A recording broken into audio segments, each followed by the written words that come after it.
Gloria a Cristo Jesús. Estamos contentos ya de estar de regreso acá. Gracias a todos los que estuvieron llevándonos en sus oraciones. Estuvimos unas 3 semanas en un programa de estudios preparándonos para el Señor. Gracias por sus oraciones. Antes de comenzar la predicación, tenemos una información que dar que ya se ha comenzado a compartir en los cultos, en las redes sociales de la iglesia, y es el campamento de adolescentes. Tenemos nuestro campamento de adolescentes que será del 4 al 6 de agosto. Eso es ya pronto. Está enfocado en jóvenes desde los 12 años, en este caso, estaremos abriendo ya esos preadolescentes, hasta 19 años a lo máximo, ya adolescencia final. Y el costo, lo tienen ahí en pantalla, lo vieron en un momento, es 5,500 pesos. Será en un lugar bastante cerca, será en Vallaguana, un lugar donde hemos hecho varios campamentos años anteriores. Es el lugar River Launch, antes llamado Campamento Comatillo, si no me equivoco. Entonces se llama Enfoque, o en inglés Focus. Es el título, el nombre del campamento. Es un espacio de enfoque para nuestros adolescentes. Queremos que ustedes los inscriban, que si tienen algún sobrino, algún hijo o alguien que quieran también apadrinar, será recibido ese apoyo. Queremos que comiencen en la medida de lo posible a hacer sus preinscripciones o pagos desde ya, porque es una fecha que está muy próxima. Está por aquí Natalie Nova. Natalie, si te puedes poner de pie un segundito para que el que no te conozca te vea. Ella es la tesorera del Ministerio Juvenil. Ella estaría recibiendo los aportes en efectivo, también en transferencia se va a habilitar una cuenta, y los demás miembros de la directiva juvenil. Así que necesitamos su apoyo. Necesitamos su apoyo en oración, necesitamos su apoyo inscribiendo a sus hijos, a sus nietos. Si no tiene algún hijo o nieto, las becas y apoyos son recibidos, ¿verdad que sí? Y contamos con su apoyo, ¿verdad que sí, iglesia? Amén, gloria al Señor. Queremos compartirles una historia en esta mañana. Una historia que nos va a poner en contexto y nos va a explicar algo muy interesante, y es el significado de la redención. Pero para esa historia tenemos unos actores que ellos van a ir pasando por acá, que nos van a ayudar a escenificar lo que es la redención. Y tenemos un primer actor que es un esclavo. Sí mismo, un esclavo. Un esclavo que ha sido vendido, parece que fue raptado en alguna comunidad y vendido como esclavo, y está preso. Y este esclavo lo vamos a poner en venta porque hay que sacarle un dinerito. Él está un poquito delgado, pero él es muy trabajador y muy servicial. Tenemos algunos oferentes que quieran comprar este esclavo. Pueden ir subiendo los oferentes rápido y decir su oferta, cuánto ofrecen por este esclavo. Y vamos a empezar. Tenemos 2 oferentes, excelente. Vamos a empezar la puja con 500,000 pesos. Ok, yo doy 500. ¿Usted da 500? Sí. No, yo doy 700. 700. Yo doy 1,000,000. 1,000,000. Güey, parece Yo que doy usted es valioso. 1,200,000. ¿Cuánto? 1,200,000. 1,200,000. Sigue la puja. Y 1,200,000 a la una. 1,500,000. 1,500,000. 1,500,000 a la una. A las dos. 1,700,000. 700. 1,700,000 a la una. A las dos. Está un poco caro, pero 2 millones. 2 millones. Sí. Ahora tengo que decirles algo. Para ustedes comprar este esclavo hay una condición. ¿Cuál será esa condición? Y es que además de pagar, tienen que tomar el lugar de él como esclavo para servir a su dueño. No, deja eso. Óigalo bien, no, pero Ya ahí no es espérense. negocio. Ya ahí no es negocio. No hay negocio. No, oiga eso. Entonces no va a haber nadie que compre este esclavo tan trabajador, tan inteligente. Yo daré 10 millones. ¿Cómo? ¿Cuánto? 10 millones 10 millones, pero de pesos o de dólares. pesos. Excelente. ¿Usted está seguro? Sí. Pero usted acabó de escuchar lo que yo dije, que no solamente es pagar, también tiene que tomar el lugar. Lo tomaré. ¿Usted lo va a hacer? Lo haré. Pues venga para acá. Vamos a quitarle aquí esto. Suéltelo usted mismo, libera a su esclavo. Usted lo compró, él es suyo, pero ahora usted se va a amarrar y va a tomar el lugar de ese esclavo. Vamos a darle un aplauso a nuestros esclavos, a nuestros actores. Pueden tomar asiento. Gracias. Eso es la redención. La redención es lo que hizo Jesucristo por nosotros, que nos compró. Pagó el precio para que tú y yo fuéramos libres del pecado, de la cárcel. Pero no solo pagó el precio, sino que tomó nuestro lugar. ¿Cómo tomó nuestro lugar? Al morir en la cruz del Calvario por nuestros pecados. ¿Y pagó el precio con qué? Con su sangre derramada por ti y por mí. Es por eso que hoy queremos compartir este mensaje titulado Súper bendecidos. Súper bendecidos. Y bendecidos porque vamos a descubrir una bendición que impacta, que es superior a cualquier otra que podamos experimentar. Pero quiero invitarle ahora que ahí en su lugar oremos. Oremos para que el Señor nos impacte, nos edifique y que esta palabra que vamos a recibir nos conecte con su voluntad. Oramos. Señor Jesús, gracias. Gracias, Padre Celestial, porque tú nos has hablado a través de tu palabra, nos recuerdas el valor de la redención y lo que tú has hecho. Gracias, Jesús, porque en este momento nos disponemos a compartir tu palabra. Sabemos que tú vas a hablar a nuestros corazones. Te pedimos que nos edifiques, que nos impactes con ella. En tu dulce nombre, Jesús. Amén. Leímos en la Escritura en Efesios capítulo 1, versículo 3 al 10, las bendiciones espirituales que hemos recibido en Cristo. Y queremos volver a leer el texto. Efesios 1 del 3 al 10 nos dice: bendito sea el Dios y Padre de nuestro Señor Jesucristo, que nos bendijo con toda bendición espiritual en los lugares celestiales en Cristo, según nos escogió en Él antes de la fundación del mundo, para que fuésemos santos y sin manchas delante de Él, en amor, habiéndonos predestinado para ser adoptados hijos suyos por medio de Jesucristo, según el puro afecto de su voluntad, para alabanza de la gloria de su gracia, con la cual nos hizo aceptos en el amado, en quien tenemos redención por su sangre, el perdón de pecados, según las riquezas de su gracia, que hizo sobreabundar para con nosotros en toda sabiduría e inteligencia, dándonos a conocer el misterio de su voluntad, según su beneplácito, el cual se había propuesto en sí mismo de reunir todas las cosas en Cristo, en la dispensación del cumplimiento de los tiempos, así las que están en los cielos como las que están en la tierra. En la literatura hebrea, o los escritores de origen judío tienen una forma de escribir, o tenían en el tiempo bíblico, diferente a nosotros. Es decir, cuando nosotros de este lado del mundo, que venimos de una cultura hebrea, helenística, griega, de herencia griega, escribimos o pensamos en una lógica que va punto 1, punto 2, punto 3, ¿verdad? Pero la cultura hebrea no. Entonces el apóstol Pablo, cuando está escribiendo este pasaje, utiliza una figura, que ojalá que lo podamos mostrar en pantalla, una figura que se llama quiasmo. El quiasmo es una idea que el escritor pone en el centro y después de esa idea desarrolla todo lo demás. No lo voy a explicar mucho, pero la anterior lo van a poder ver ahí, luego podrán estudiar y profundizar esto. La idea central que utiliza el apóstol Pablo, de donde parte, está en el versículo 7, y es que en Cristo tenemos redención por su sangre, el perdón de pecados.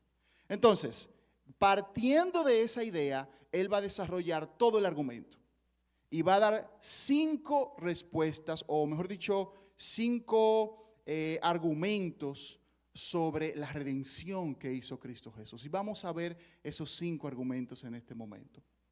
Número 1, tenemos redención por la sangre de Jesucristo. El versículo 7 dice: en quien tenemos redención por su sangre, el perdón de pecados.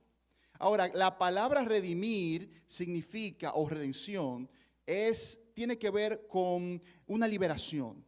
Una liberación de alguien que está cautivo, y por eso también es un rescate, es lo que vimos. El esclavo estaba preso, entonces el que lo compró lo redimió. Pero cuando el apóstol Pablo dice que tenemos redención, él está utilizando una forma en el idioma griego que implica que no solamente que la tuvimos en un momento, sino que la tenemos constantemente. Eso se llama presente continuo. Es decir, fuimos redimidos, pero esa redención sigue teniendo efectos ahora. Y todos nosotros lo vivimos eso. En algún momento recibimos a Jesús, lo aceptamos como nuestro Salvador y esa decisión nos sigue impactando hoy, ¿verdad? La redención obtenida por Cristo Jesús nos afecta cada día. Impacta nuestras relaciones, nuestra forma de comportarnos, de vivir. Ya no estamos en el cautiverio del pecado ni esclavos de la carne, de los deseos de Satanás, de los deseos de este mundo.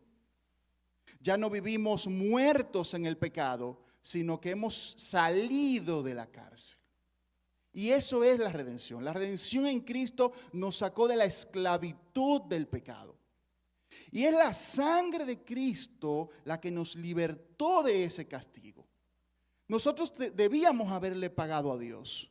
Debíamos haber sufrido nosotros ese castigo, pero Él decidió llevarlo. Quienes aquí están que aún no conocen al Señor Jesús, que no han recibido esa redención, deben entender que el pecado te tiene cautivo. El pecado es una cárcel. Lo que pasa es que es una cárcel agradable. Es una cárcel que aparenta, ¿verdad?, ser cómoda, que a la carne le gusta.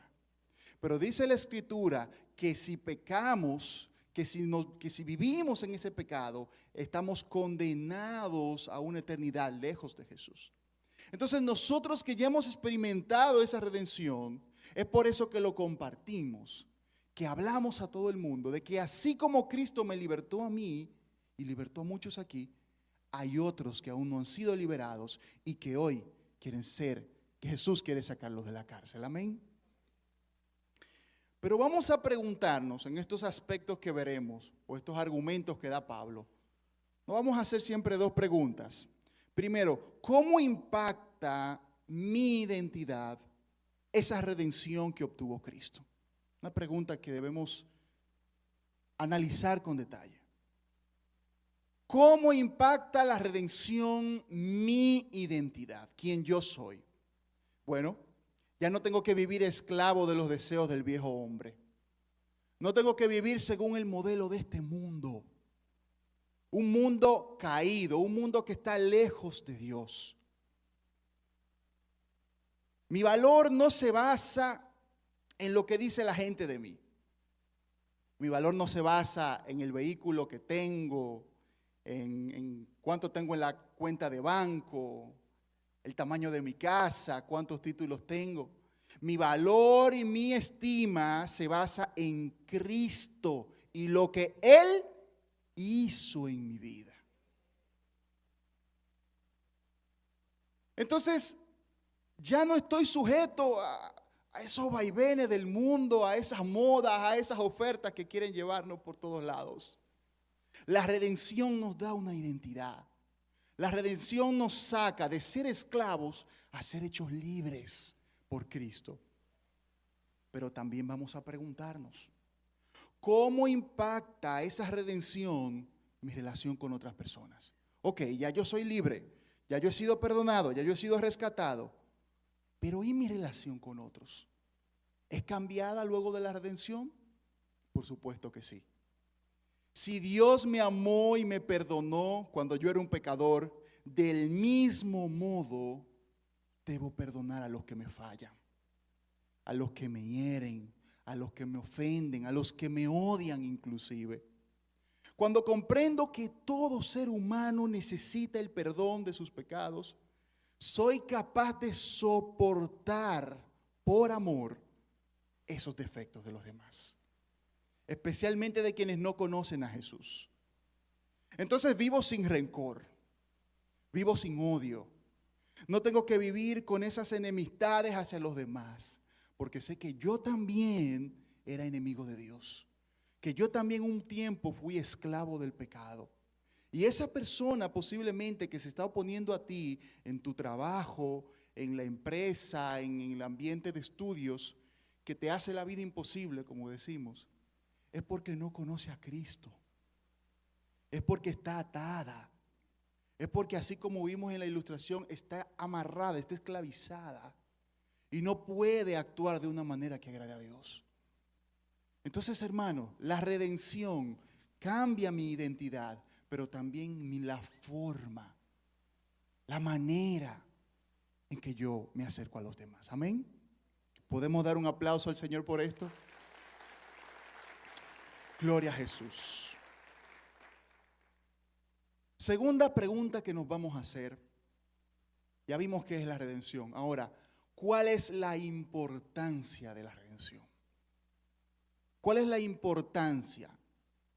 El versículo 3 nos dice: bendito sea el Dios y Padre de nuestro Señor Jesucristo, que nos bendijo con toda bendición espiritual en los lugares celestiales en Cristo. La primera razón, la primera importancia es que esa redención es la mayor bendición que podamos recibir. Es por eso que somos súper bendecidos. No es porque estamos en un evangelio de la prosperidad, es porque entendemos que la verdadera bendición viene por ser redimidos. El texto bíblico dice que Dios nos bendijo, y esa palabra en el original tiene dos significados, dos usos. El primero es hacer prosperar o hacer feliz, pero el segundo es hablar bien de algo o de alguien. A veces nosotros queremos la primera parte de la bendición, es decir, ser prosperados, ser felices, recibir todas esas cosas materiales que Dios tiene para nosotros, que no está mal, está bien, en su tiempo y en su forma. Pero hay un segundo aspecto, y es ese que dijimos, es que Dios habla bien de nosotros. Y lo que nos quiere decir el texto es que cuando nosotros estábamos muertos en el pecado, que vivíamos lejos de Dios, que no le agradábamos, que éramos enemigos de Dios, Dios nos miró y dijo: tú no vas a seguir siendo un esclavo. Tú no vas a seguir estando atado al alcohol, a las drogas, al pecado, a la pornografía, al odio, a la falta de rencor. Dios nos miró y dijo: yo te voy a libertar. Yo te voy a sacar de ahí. Tú vas a ser nuevo, tú vas a ser nueva. Y esos errores, esas ataduras de tu pasado se van a quedar atrás y vas a ser una nueva persona.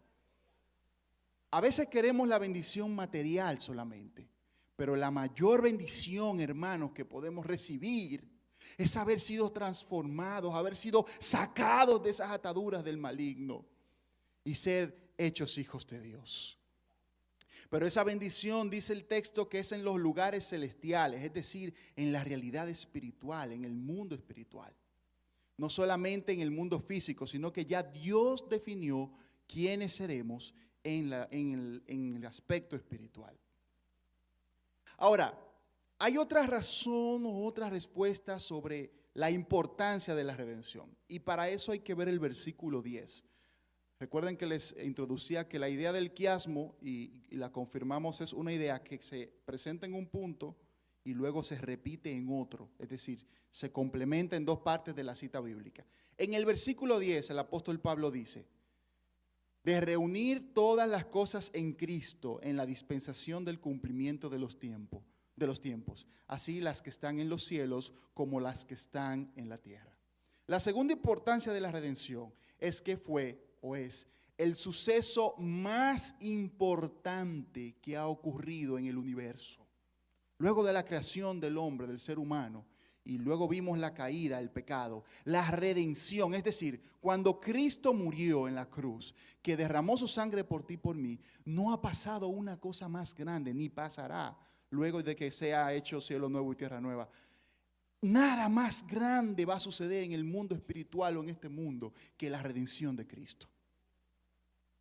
Todos los milagros del Señor son maravillosos y damos gloria a Dios por eso y oramos por sanidad y testificamos de ellos. Pero el milagro más grande, hermano, el más poderoso, el más valioso es la salvación del pecado. Es la salvación de las ataduras del infierno. Es que Cristo pagó tu deuda y la mía, el lugar que tú y yo debíamos tomar. Entonces vamos a preguntarnos otra vez. ¿Cómo afecta a mi identidad esa bendición espiritual? ¿Cómo me afecta a mí como persona? La verdadera prosperidad y felicidad no está en las cosas materiales o de este mundo. Solamente la encontramos al ser redimidos por la sangre de Cristo. En ese momento comprendemos que Dios habló bien de nosotros, que planificó nuestra felicidad cuando aún éramos pecadores. Esa verdadera prosperidad impactará mi futuro, cada área de mi vida, mis relaciones, mi trabajo, mis metas profesionales, la forma en que veo la vida. ¿Cuánta gente no se pasa años y años buscando la felicidad en lugares incorrectos? En el amor con otras personas, en vicios, en cosas materiales, a veces hasta en el trabajo, pensando que por lo que tenemos o hacemos somos felices. Eso no es felicidad. La felicidad es Cristo. La felicidad verdadera es ser libertado, conocerlo a Él. Si tú estás aquí hoy, nos estás escuchando, o estás en tu casa, te has pasado la vida buscando la felicidad en otros medios, en personas, en cosas materiales. Hoy el Señor te dice, deja de correr, deja de buscar esa felicidad en las cosas materiales. Es en Cristo, es en Él, en lo que Él hizo, en lo que Él hace y hará en tu vida. Amén. Pero también preguntémonos, ¿cómo afecta mis relaciones con otras personas esa bendición espiritual? Comprendo que todo lo que poseo es un regalo de Dios. Por tanto, me vuelvo generoso. Puedo dar con libertad al que necesita, pues tengo muy claro que todas mis necesidades Dios las provee. La redención me vuelve generoso. Me hace dar con amor, con liberalidad, como dice la Escritura. No valoro a los demás por el dinero que tienen, por la marca de ropa, el modelo y año del vehículo que tienen, sino porque están hechos a la imagen de Dios, sean creyentes o no. Portan la imagen de Dios y eso me hace amar a los demás.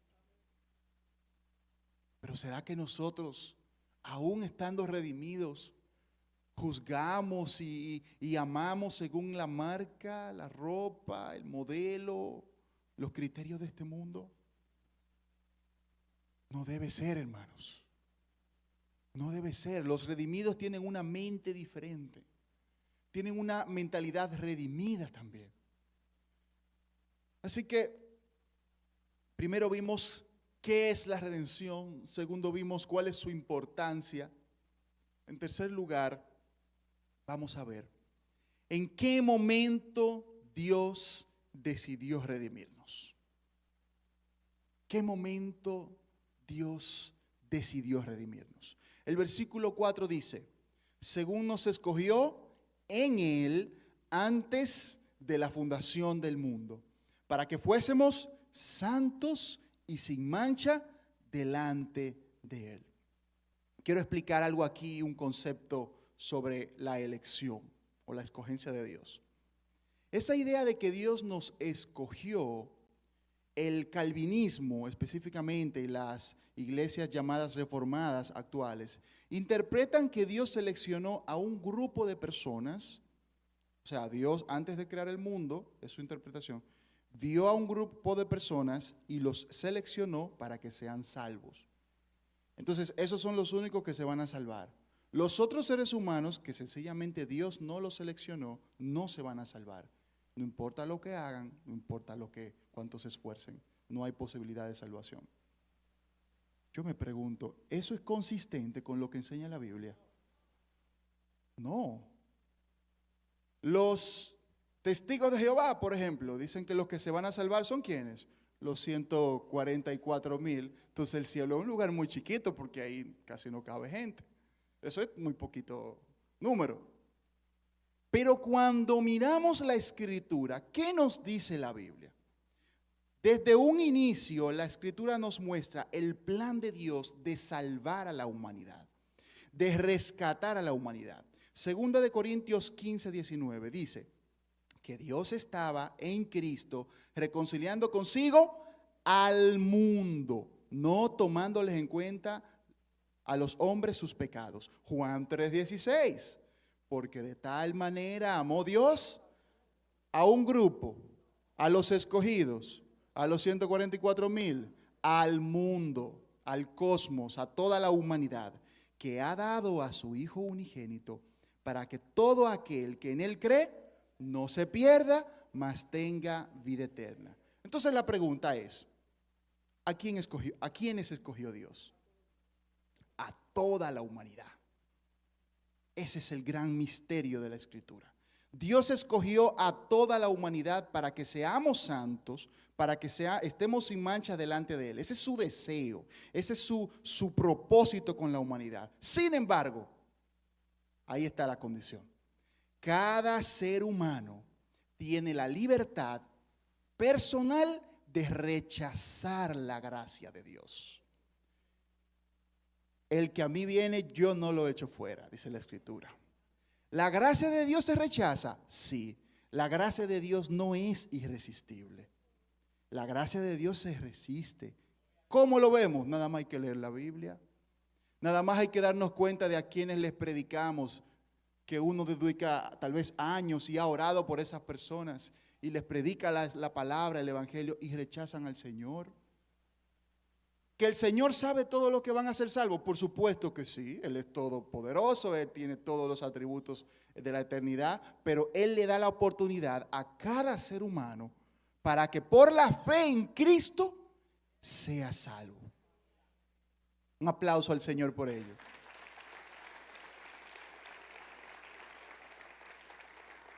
Entonces, hermanos, ¿en qué momento Dios decidió redimirnos? Antes de la fundación del mundo. Vamos a pensar un momento esto. No existe nada. No existe los cielos, no existe la tierra, no existe el universo, no existe nada. Antes de Dios crear eso, se sentó a pensar, yo voy a crear a José Francisco, yo voy a crear a Lorenzo, yo voy a crear a Marina, voy a crear a Constantino. Y me doy cuenta que van a vivir en algún momento, en una etapa de su vida, esclavos al pecado, pero voy a idear un medio para salvarlo. Voy a buscar la respuesta, a presentarle la solución para que sean libres del pecado y se reconcilien conmigo. Piense en esto. Qué maravillosa noticia, que Dios pensó en ti y en mí desde antes de crear todo lo que existe. La primera idea de Dios no fue crear, de qué color voy a crear las estrellas, cómo va a funcionar el sistema gravitatorio de los planetas. No, fuiste tú y yo, fuimos tú y yo. Su primer pensamiento fuimos nosotros. Salvarnos, redimirnos, acercarnos a Él. Entonces Dios pensó en nosotros, nos dice el versículo 9 en la parte B, según su beneplácito, el cual se había propuesto en sí mismo. Y es interesante porque la palabra beneplácito aquí, del griego eudoquía, significa deseo enfocado hacia algo que produce satisfacción. Fíjense lo que nos está diciendo el texto. Que a Dios le alegró la idea de salvarte a ti y a mí. Que cuando Dios dijo, cuando yo diseñe a Constantino que lo salve, Dios miró, estoy parafraseando, Dios miró ese escenario y dijo, wow, qué felicidad, qué alegría saber que va a estar conmigo para toda la eternidad, qué alegría saber que lo voy a sacar de la esclavitud del pecado. Hermano, amigo que nos escuchas, eso es lo que hizo Jesús. Pensó en ti antes de la creación del mundo. Y se deleitó en eso, se alegró por salvarte, se alegró no por las cosas que tú ibas a tener o cuántos logros ibas a alcanzar en este mundo, sino por la salvación que te daría a través de la fe en su Hijo Jesús.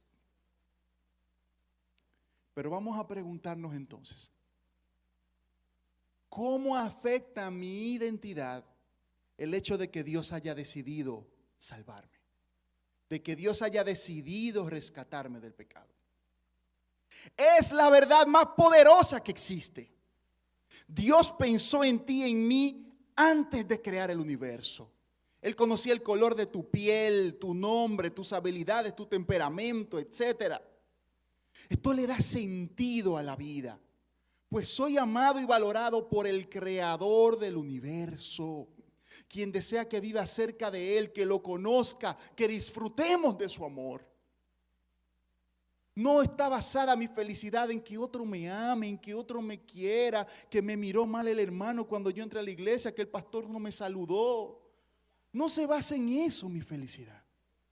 Se basa en que Dios pensó en ti y en mí.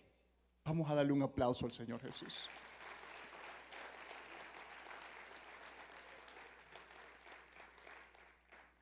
¿Cómo afecta mis relaciones con otras personas esa decisión de Dios? El hecho de que Dios tomara esa decisión, ¿cómo afecta mi relación con otros? Entonces comprendo que cada ser humano tiene un valor único e irrepetible delante de Dios. El compañero de trabajo que está mandando correo para crear una calumnia contra mí, ese vecino que se parquea en la entrada de mi casa a propósito, esa persona con quien empecé un negocio y que me engañó. Es decir, no solo la gente buena tiene un gran valor delante de Dios. El malo, el que nos agrede, el que nos rechaza, el que nos odia, el que delinque contra nosotros, también tiene un valor delante de Dios. ¿Y qué debemos hacer? Amarlos. Diga aleluya o ouch, por lo menos. Es muy fácil amar a los que nos aman, ¿verdad que sí? Que nos tratan bien. ¿Quién no ama al que lo ama? Pero ¿y los que nos odian? Alaba ahora. Y el que nos desprecia, el que nos insulta, que habla calumnias de nosotros, también Dios pensó en él. Dios pensó en ella. En esa persona que te está haciendo la vida imposible, también es objeto del amor de Dios y necesita a Cristo. Y si está actuando de esa manera, necesita conocer la salvación de Jesús, que ofrece Jesús, y tú eres ese medio. Entonces es probable que Dios esté permitiendo que esa persona te ataque, te afecte, para recordarte que tú tienes que predicarle. Alábale ahora. Para que recordemos que hay que amarle, que hay que hablarle de Jesús. ¿Podemos dar un aplauso al Señor? Amén. Primero vimos en qué consiste la redención. Segundo vimos cuál es la importancia de dicha redención. Tercero vimos en qué momento Dios decidió redimirnos. Vimos que fue antes de la fundación del mundo y cuando pensó en nosotros. Lo cuarto que veremos ahora es cuál es el propósito de la redención. El versículo 5 del texto que estamos analizando nos dice: en amor, habiéndonos predestinado para ser adoptados hijos suyos por medio de Jesucristo. El primer propósito de la redención es ser adoptados hijos de Dios. Esta palabra adopción tiene el contexto de la adopción legal que se daba en el mundo greco-romano y que siempre ha existido prácticamente. Y es como existe ahora. Un proceso legal donde una persona adopta a alguien que no es su hijo biológico ese hijo recibe todos los privilegios, derecho a la alimentación, a un techo, a su apellido, a la herencia inclusive también.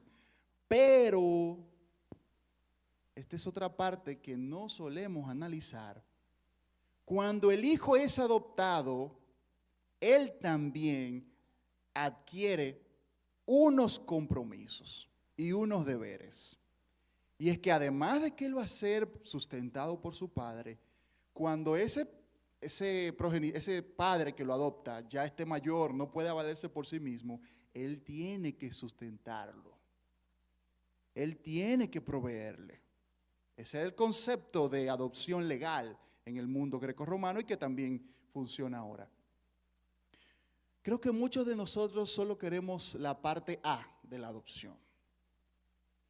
Y a veces solo pensamos, como la canción, yo soy hijo de Dios, ¿verdad? Y cuando pensamos en eso, pensamos en que Dios me bendice, que Dios me sana, que Dios me sustenta, que Dios me provee. Y es así. Gloria a Dios por eso. Pero ¿y la segunda parte? ¿Y los compromisos que vienen con ser hijo de Dios?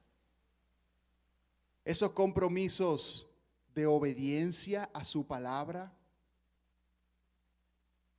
de vivir de una manera que ejemplifique que seguimos a Cristo, esa responsabilidad que tenemos como hijos de Dios. El Señor nos hace un llamado hoy. Ser hijo no es solamente disfrutar de los beneficios.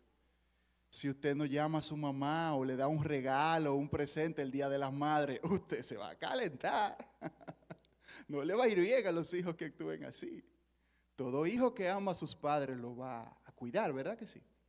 Así nosotros como hijos de Dios también tenemos deberes para con Él. Ser santos, obedientes a su palabra, alejarnos de este mundo, del pecado, amarnos unos a los otros y un enorme etcétera que nos da la palabra de Dios. Un gloria a Dios por eso, ¿verdad? Amén. Entonces, ¿cómo afecta a mi identidad comprender el propósito de Dios? Me hace vivir como hijo de Dios, como decíamos, con los privilegios y los deberes que esto conlleva. Pero ¿cómo afecta mis relaciones con otras personas, con los demás? Es entonces que comprendo que debo tratar a los demás como un representante de Cristo. Si yo soy hijo, yo tengo que comportarme como hijo en la empresa, en la universidad, en la familia, con los vecinos. Que mi comportamiento refleje que soy hijo de Dios. No solo mi cuenta bancaria, el vehículo que tengo, la ropa que me pongo, la pareja que tengo. No es ahí que se ven los beneficios de ser hijo o que se evidencia que somos hijos. No solamente ahí, es también en mi vida, en mi conducta. Entonces hemos visto hasta aquí qué es la redención, vimos cuál es su importancia, vimos en qué momento Dios decidió redimirnos, vimos cuál es el propósito de la redención, que es ser adoptados hijos de Dios. Y por último veremos qué motivó a Dios a redimirnos. ¿Qué lo movió? ¿Qué lo motivó a redimirnos? El versículo 5 en la parte B y el versículo 6 nos dicen: según el puro afecto de su voluntad, para alabanza de la gloria de su gracia, con la cual nos hizo aceptos en el amado. Otra vez, esa frase de puro afecto es el término que vimos ahorita de beneplácito, que en griego es eudoquía, que significa un deseo que produce satisfacción. Entonces, ¿qué motivó a Dios a redimirnos? Que Él pensó en ti y en mí. Nos vio siendo salvos, nos vio siendo libres del pecado. Se alegró por ello. Eso le causó felicidad. Eso le causó alegría, la mayor alegría que puede existir. Salvarte a ti y a mí. Entonces lo motiva el hecho de que tú y yo seamos salvos. Lo motivó el hecho de que tú y yo vivamos libres del pecado. Pero hay una segunda motivación. Y la vemos en los versículos 7, en su parte B y 8. Dice, según las riquezas de su gracia que hizo sobreabundar para con nosotros en toda sabiduría e inteligencia. La gracia, su gracia es un regalo que tú y yo no merecemos. Esa gracia es infinita. Lo que nos quiere decir el texto es que Él sencillamente decidió amarnos. No por lo que tú y yo podamos ser. No porque vengamos a la iglesia, no fue que Él miró y dijo, Él va a ir a la iglesia, va a ser un buen cristiano, va a orar mucho, va a leer la Biblia. No, no fue eso. Fue su gracia. La gracia de Dios lo motivó a salvarnos. La gracia de Dios es su deseo para con nosotros. Un regalo que tú y yo no merecemos. No por obras para que podamos gloriarnos, dice la Escritura. Esa gracia lo movió a enviar a su Hijo Jesús, a entregar su vida por ti y por mí. Entonces, hermanos, vamos a ponernos de pie un momento, ya concluyendo. Y vamos a evaluar algunas cosas ahora. Primero, tenemos redención por la sangre de Cristo. Segundo, vimos que la importancia de esa redención es que es la mayor bendición que podamos recibir y es el suceso más importante que ha ocurrido en el cielo y la tierra. ¿En qué momento Dios decidió redimirnos? Antes de la fundación del mundo, cuando pensó en nosotros. ¿Cuál es el propósito de esa redención? Ser adoptados hijos de Dios. ¿Qué motivó a Dios a redimirnos? La felicidad que le causaría salvarnos y su gran amor por nosotros, que no merecemos. Vamos a tomar unos minutos para orar, para hablar con Dios.